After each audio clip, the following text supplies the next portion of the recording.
नमस्कार. मागच्या वर्षी मेडिकल कॉलेजमध्ये ऍडमिशनच्या वेळेस बऱ्याच कॉलेजवाल्यांनी असा डेटा मागितला की जो आपल्या विद्यार्थी आणि पालक मित्रांकडे वेळेवर नव्हता. खूप धावपळ उडाली. नवीन मेल आयडी बनवा, आईचा वेगळा, वडिलांचा वेगळा आणि अजून बरेच काही डॉक्युमेंट्स की जे ज्यांना अगोदर माहिती नव्हते बऱ्याच पालकांना. आणि त्यातल्या त्यात जर का गव्हर्नमेंट कॉलेजमध्ये जर सीट मिळाली तर ही जी ऍडमिशन प्रक्रिया आहे तर ही खूप महत्वाची होऊन जाते.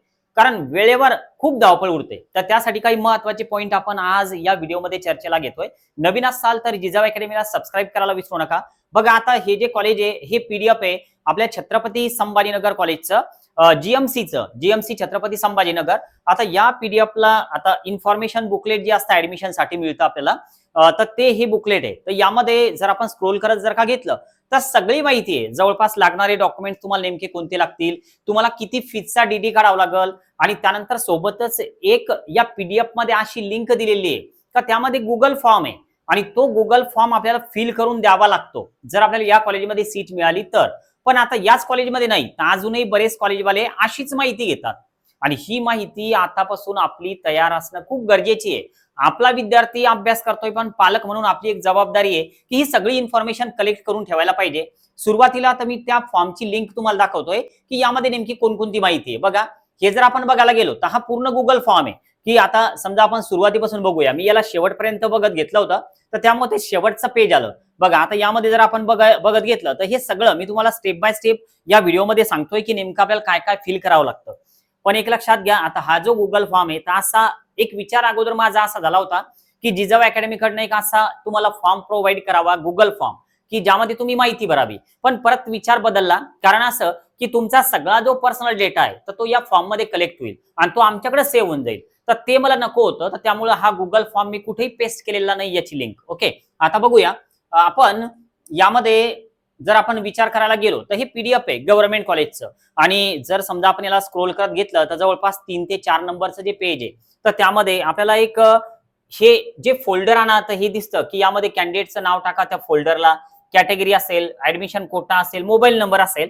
All student reporting for admission at government college Chhatrapati Sambhajinagar. जे पण मुलं ऍडमिशन साठी जातील छत्रपती संभाजीनगर या कॉलेजमध्ये तर त्यांनी खाली जी लिंक दिलेली आहे तर यावर क्लिक करून अगोदर त्यांची माहिती ऑनलाईन भरणं गरजेची आहे आणि नंतरच मग तुम्हाला त्या ठिकाणी जाऊन हे सगळा डेटा जो आहे तर हा कलेक्ट करायचा. तुमचा जो पण ऑफलाईन आहे, तुमच्या ज्या हार्ड कॉपीज आहेत की ज्या तुमच्या फाईलला आहेत ह्या सगळ्यानंतर. पण हे एकाच कॉलेजसाठी एका नाही, बरेचसे बाकीचे पण कॉलेज हे घेऊ शकतात. पण आता हेच आपण बघणार आहोत की नेमकं या फॉर्म मध्ये कोणकोणती माहिती आहे. पण आता जर समजा हे पीडीएफ जर आपण स्क्रोल केलं तर यामध्ये बऱ्याचशा तुम्हाला ऍप्लिकेशन फॉर्म दिसतील, बरेचसे डिक्लेरेशन आहे की ज्यामध्ये आपल्याला पालकांची सही लागणार आहे, विद्यार्थ्याची आहे. बऱ्याचशा गोष्टी की ज्या या पीडीएफ मध्ये तुम्हाला बघायला मिळतील. आपण काय करूया की हे आपल्या ग्रुपवर शेअर करूया जेणेकरून तुम्हाला याची माहिती होऊन जाईल. बघा, आता आपण ही जी लिंक आहे, आता लिंक एकदा परत दाखवतोय मी तुम्हाला म्हणजे कन्फ्युजन व्हायला नको. बघा एकदा, आणि जरी समजा तुम्हाला हे पीडीएफ मिळालं तरी या लिंकवर जाऊन तुम्ही सध्या माहिती भरू नका. कारण काय की अजून ऍडमिशन प्रक्रिया सुरू पण नाही झाली. विनाकारण आपला डेटा जो आहे तर तो कुठेही कलेक्ट करून ठेवू नका. बघा, आता ही जी लिंक आहे यावर जर आपण क्लिक केलं तर हा एक गुगल फॉर्म आहे आणि या गुगल फॉर्मला जर का समजा आपण क्लिक करून बघितलं तर हे अशा प्रकारचं पेज ओपन होतं. बघा, इथं वरती जे आहे तर हे आपला मेल आयडी जो आहे की ज्यांना आपण लॉग इन आहे तर ते येऊन जातं. बघूया, हे बघा, हे जे आहे वरती एक याला हेडिंग आहे की MBBS student information. MBBS student information, all student shall fill the information form personal email ID during joining. म्हणजे तुम्हाला तुमच्या पर्सनल ईमेल आयडी वरून हा सगळा फॉर्म भरायचा आहे. जसा आता हा ईमेल आयडी जो आहे तर हा आपल्या अकॅडमीचा आहे आणि हा फॉर्म मी काही फिल केलेला नाही. कारण ऍडमिशन ज्या विद्यार्थ्याला मिळणार आहे तर त्यालाच हा फॉर्म फिल करायचा आहे. पण एक माहिती आपल्याकडे कलेक्शन असावं, वेळेवर बेजारी व्हायला नको. बघा, सुरुवात कशी केलेली आहे बघा. आता यात सरळ सरळ दिलेलं आहे सुरुवातीलाच की जे पण समजा आपण एमबीबीएस साठी लागणारं जे पण माहिती आहे तर ती आपण बरोबर भरणार आहोत. तर यावर तुम्हाला क्लिक करा, ऍग्रीवर क्लिक करायचं सांगितलेलं आहे. मग आता इथं जर का ऍग्रीवर आपण जर का क्लिक केलं तर आता समोर काय काय येतं बघा, नेम. पण आता नेम कसं टाकायचं, आता हे एकाच कॉलेजसाठी नाही बरं का, तर त्यामुळे स्किप करून फायदा नाही. हे सगळं मी तुम्हाला व्यवस्थित सांगतोय. Full name in block letter. थोडक्यात आपलं जे 10th पासिंग सर्टिफिकेट आहे, 10वीचं बोर्ड सर्टिफिकेट, काही भागांमध्ये याला सनद म्हणतात. तर त्या सनदवर तुमचं जे पण नाव आहे तर त्याच पद्धतीने तुम्हाला इथं तुमचं आन्सर मांडायचं की नेमकं तुमचं त्या सनदवर काय नाव आहे आणि ते पण सुद्धा कोणत्या लेटरमध्ये, तर तुम्हाला कॅपिटल लेटरमध्ये हे फिल करावं लागेल. ओके, आता बघा पुढचं स्टुडंटचा मोबाईल नंबर आहे की जो आपल्याला द्यावा लागतो, आणि हे सगळे जे फील्ड आहेत तर हे तुम्हाला द्यावाच लागतील, कारण हे बघा इथं स्टारचं मार्किंग केलेलं आहे, इथं पण स्टारचं मार्किंग केलेलं आहे. तर हे जोपर्यंत आपण भरणार नाही तर तोपर्यंत हा फॉर्म सबमिटच होणार नाही. तर त्यामुळे हे सगळं जे तर हे सगळं अगोदर आपल्याला फिल केल्याच्या नंतरच हा फॉर्म सबमिट होणार आहे. आता जर समजा आपण याला परत स्क्रोल करत जर का घेतलं, हे थोडं बाजूला घेतोय मी की जेणेकरून आपल्याला याची अडचण होणार नाही. ठीक आहे, आता बघा हे जर आपण बघत बघत गेलो तर इथं बघा काय येतं, ईमेल आयडी आहे. आता हा ईमेल आयडी कोणाचा, आता स्टुडंटचा आहे, पुढे अजून ईमेल आयडी येणारच आहे. आता स्टुडंटची डेट ऑफ बर्थ जी आहे, तर आता हे फॉर्मॅट बघा कसं येतं. आपण जर यावर क्लिक केलं तर हे अशा पद्धतीने आपल्याला दिसतं. समजा आपला विद्यार्थी जर का 2006 मधला असेल किंवा 2007 मधला असेल किंवा 2005 मधला असेल, तर आता इथं एप्रिल 2025 म्हणजे सध्याचा मंथ आलेला आहे. आपल्याला जर 2006 मध्ये जायचं असेल तर हे बघा इथं इयर आहे, इथं जर आपण क्लिक केलं तर हे सगळे इयर येऊन जातात. आणि याला जर आपण समजा व्यवस्थित जर घेतलं तर हे आपण 2006 2005 पण क्लिक करू शकतो. आणि जो पण मंथ आहे आपला तर तो आता आपल्याला सिलेक्ट करता येईल. समजा 1 जानेवारी आहे, मग आता हे 1 जानेवारी आणि हे सेट झालं. बघा 1 जानेवारी 2005 चा आपल्या विद्यार्थ्याचा जन्म आहे. प्रत्येकाचं हे वेगवेगळं येणार आहे, तर त्यामुळे फक्त थोडं लक्ष द्या. आता बघा जर आपण समजा परत बघायला गेलो तर इथं आहे Aadhaar card number of a student. तर हा सुद्धा खूप काळजीपूर्वक नंतर आपल्याला भरायचा आहे. तर त्यामुळे हे सगळी माहिती आता यानंतर आधार कार्ड नंबर जो आहे तो एक तर फादरचा, मदरचा किंवा पॅरेंट्सचा असला पाहिजे या ठिकाणी टाकायला. आणि हे सगळं आपल्याला भरावंच लागणार आहे. स्टारचं मार्किंग आहे, परत फादरचा नेम आहे, मोबाईल नंबर ऑफ फादर आहे, आणि आता परत हे बघा इथं बऱ्याच वेळेस इथं कन्फ्युजन होतं की आता समजा विद्यार्थ्याचा मेल आयडी असला काम संपून जातं. आता इथं काय आहे तर फादरचा पण मेल आयडी टाकावा लागणार आहे. एवढंच नाही, पुढे जर आपण समजा हे बघायला गेलो तर मदर नेम आहे आणि मोबाईल नंबर ऑफ मदर आहे, आणि परत आईचा पण मेल आयडी टाकणार आहे. तर त्यामुळे हे सगळे जे मेल आयडी आहे तर आतापर्यंत जवळपास समजा 3 मेल आयडी झाले, विद्यार्थ्याचा, वडिलांचा आणि त्याच्या आईचा. तर हे तिन्ही जर वेगवेगळे असतील तर ते चांगलं होईल. तर त्यासाठी आपण एक आपल्या घरामध्ये जे पण मोबाईल आहे तर ते थोडे 3 मेल आयडी वेगवेगळे तुम्ही बनवून ठेवाल, असतातच ते. आता बघा यानंतर काय तर जे पण समजा आपले रिलेटिव्ह आहे तर त्याचा मोबाईल नंबर आणि त्यांचं नाव आपल्याला या ठिकाणी टाकायला सांगितलेलं आहे. यानंतर त्यांचा पण मेल आयडी आहे.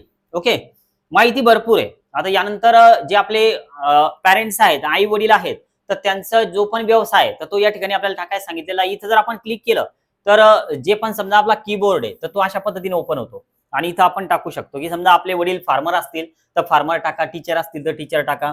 तर हे सगळं व्यवस्थित आपल्याला हे असं करता येईल.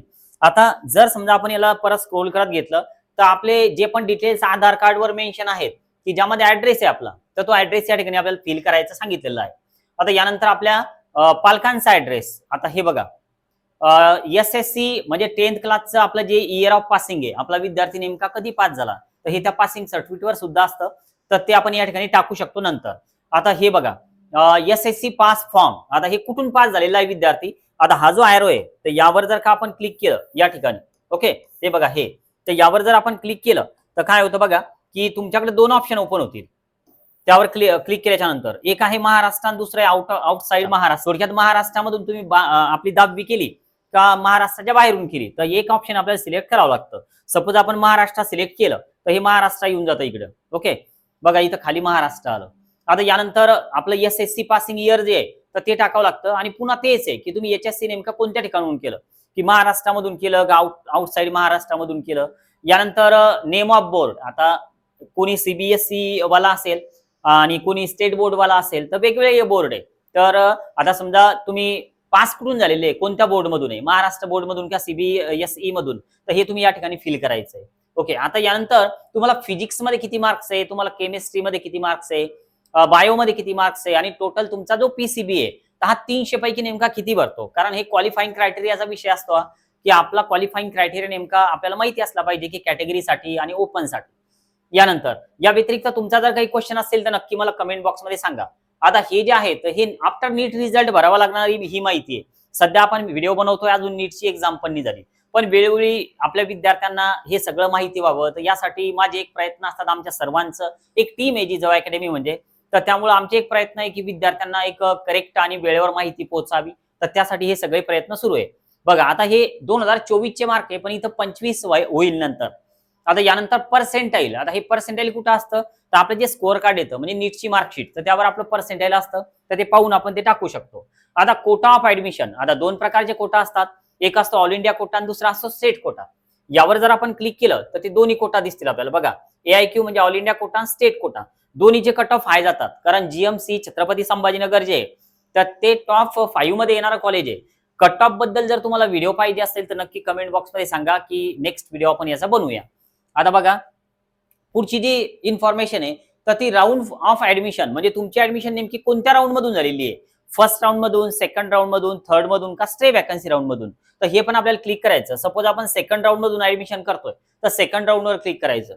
आता तुमचं डोमासाईल स्टेट नेमकं कोणतं आहे, तुम्ही महाराष्ट्र डोमासाईल आहात का इतर कोणतं तुमचं डोमासाईल स्टेट आहे, तर हे या ठिकाणी तुम्हाला फिल करायचंय. आता हे महत्वाचं आहे, कारण अशी काही माहिती विचारतील तर हे पालकांना सुद्धा लवकर माहिती नसतं. तर हे बघा, काय आहे ब्लड ग्रुप, तर त्यामुळं विद्यार्थ्याचा ब्लड ग्रुप जो आहे तर तो आपल्याला माहिती असला पाहिजे, कारण सर्वांना तो जवळपास माहिती असतोच. यानंतर हा मुद्दा बघा, 2 मार्क्स आयडेंटिफिकेशन. तर हे म्हणजे नेमकं काय असतं, तर हे लक्षात घ्या. इथं कन्फ्युजन वाढू शकतं, बऱ्याच जणांना माहिती आहे पण खूप काही आपले पॅरेंट्स असतात की ज्यांना हे माहिती नसेल. 2 मार्क्स आयडेंटिफिकेशन म्हणजे काय, तर ज्या आपल्या ओळखीच्या खुणा असतात शरीरावरच्या, फॉर एक्झाम्पल काहींना तीळ असतात शरीरावर कुठतरी, तर ते या ठिकाणी आपल्याला फील करायचं. काहींना समजा जन्मजात काहीतरी खून असेल शरीरावर, काहींचे टॅटो काढलेले असतील परमनंट, म्हणजे जी पण आपली ओळखीची खून आहे शरीराची, तर ती आपल्याला या ठिकाणी टाकावी लागते. तर ती आपल्याला माहिती असली पाहिजे की आपल्याकडे ओळखीची नेमकी खून कोणती आहे, म्हणजे 2 मार्क्स आयडेंटिफिकेशन. ओके. आता समोर अजून काय बघा, आपली कॅटेगरी नेमकी कोणती आहे. आता कॅटेगरीवर जर आपण क्लिक केलं तर इथं बघा कॅटेगरी ह्या एवढ्या येतात. अनरिझर्व कॅटेगरी म्हणजे open, SC Maharashtra candidate, SC outside Maharashtra candidate, ST परत, म्हणजे हे सगळं महाराष्ट्रातले आणि आउटसाइड महाराष्ट्रातले. आणि बघा हे EWS SEBC पर्यंत हे सगळं आपल्याला आलेलं आहे. आता यानंतर जर आपण बघितलं, समजा आपण नेमकं कोणत्या कोटामधून ऍडमिशन करतोय, म्हणजे अलॉटमेंट नेमकं कोणती झालेली आहे आपल्याला. हे D1 म्हणजे काय, तर डिफेन्स कोटा आहे. डिफेन्स मध्ये 3 टाईप असतात, D1 D2 D3. तर हे तिन्ही कोटाचे टाईप आहे. हे जे आहे नंबर 4 ला, तर हे हिली एरिया आहे. म्हणजे थोडक्यात तुम्ही डोंगरी भागातला दाखला तुमच्याकडे आहे का, म्हणजे थोडक्यात डोंगरी भागातून तुम्ही ऍडमिशन करताय का. यानंतर हे नेमकं काय, तर हे MKB म्हणजे काय, तर महाराष्ट्र कर्नाटक बॉर्डर वाले जे स्टुडंट आहे तर त्यांच्याकडे एक सर्टिफिकेट असते. काही गावं आहेत तिकडे, खेडे आहे काही, तर त्या खेड्यांमध्ये हे सर्टिफिकेट मिळतं महाराष्ट्र कर्नाटक बॉर्डरचं. ते जर तुमच्याकडे असेल तर तो वेगळा कोटा असतो. ओके. यानंतर हे PWD, तर हे तर सर्वांना माहिती आहे. ऑर्फन सुद्धा माहिती आहे, आणि हे नॉट ऍप्लिकेबल म्हणजे वरती आम्ही कोणत्याच कोटामध्ये येत नाही, तर त्यामुळे आपण नॉट ऍप्लिकेबल वर सुद्धा क्लिक करू शकतो, कारण हे भरणं गरजेचं आहे. याशिवाय आपला फॉर्म सबमिट होणार नाही तिथं नंतर. आणि हे एकाच कॉलेजचं नाही, तर बाकीचे पण कॉलेजवाले असे फॉर्म भरून घेऊ शकतात. आता हे बघा, आता हे पण खूप महत्वाचं आहे. As per Maharashtra university of health science, नाशिकची जी युनिव्हर्सिटी आपली, एक विलिंगनेस आहे की तुमचा ऑर्गन डोनेशन जर करायचं असेल ऍक्सिडेंटल डेथ मध्ये, तर तुम्ही तयार आहात का. आता यामध्ये जर आपण क्लिक केलं, बघा ऑप्शन येतील यस का नो, तर इथं सुद्धा आपण आपल्या मनानं फील करू शकतो. यस नो काही सुद्धा आपल्याला 2 पैकी सिलेक्ट करता येतं. विद्यार्थ्याचा बँक अकाउंट नंबर की जो नंतर स्कॉलरशिप वगैरे साठी उपयोगात येतो. यानंतर IFSC कोड, बँक अकाउंटचं नेम आणि ऍड्रेस. आता हे बघा, हे सुद्धा, आता हे काय, तर आपलं जे कोरोना काळ होता तर त्यामध्ये काही वॅक्सिन दिलेल्या होत्या, पहिला डोस, दुसरा डोस आहे ना. तर यामध्ये जर आपण क्लिक केलं तर taken COVID-19 vaccination dose first, तर यस का नो, तर इथं तुम्ही क्लिक करू शकता. यानंतर तुम्ही सेकंड डोस घेतलेला आहे का, यस का नो, तर हे पण तुम्ही क्लिक करू शकता. आणि असं काही कंपल्सरी नाही की तुम्ही डोस घेतलेलाच असायला पाहिजे म्हणून. पण आता हे माहिती ही आपल्याला भरायची, कारण आता त्यावेळेस जवळपास सर्वांनी डोस घेतलेलेच आहे. पण इथं काही असं लिहिलेलं नाही की तुम्ही डोस घेतला नाही म्हणजे तुमची ऍडमिशन होणार नाही. ओके. आता यानंतर जर तुम्ही वॅक्सिन घेतली असेल कोरोनाची, तर तुमच्याकडे ते सर्टिफिकेट असेल तर ते PDF फॉर्म मध्ये बनवा आणि हे या ठिकाणी अपलोड करा, आणि हे कंपल्सरी आहे. ओके. आणि हे सबमिट करा. हा फॉर्म सबमिट केला की तो त्यांच्यापर्यंत पोहोचून जातो. पण आताच आपल्याला सबमिट करायचा नाही, आणि कुठेही सबमिट करायचा नाही. गुगल फॉर्म कोणाचाही असेल, पण तो सबमिट करताना स्वतः 4 वेळेस विचार करा. आपला आधार कार्ड नंबर जो आहे तर तो युनिक असतो, आणि आपल्या आधार कार्डचा यूज करून बऱ्याचशा दुसऱ्या गोष्टी पण होऊ शकतात. तर त्यामुळं आपली जी माहिती आहे स्वतःची, तर ती शेअर करताना अगोदर 4 वेळेस विचार करा, नंतर शेअर करा. मी वेळोवेळी सांगतोय, आपल्या विद्यार्थ्याच्या फ्युचरचा हा प्रश्न आहे.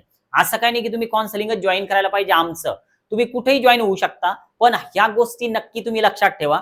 तसे आमचे लिमिटेड मेंबर असतात, तर त्यामध्ये खूप लवकर आम्ही बंद करतो. जर जॉईन करायचं असेल तर सध्या आमची काउन्सिलिंग प्रक्रिया सुरू आहे. ओके, थांबूया. बाय.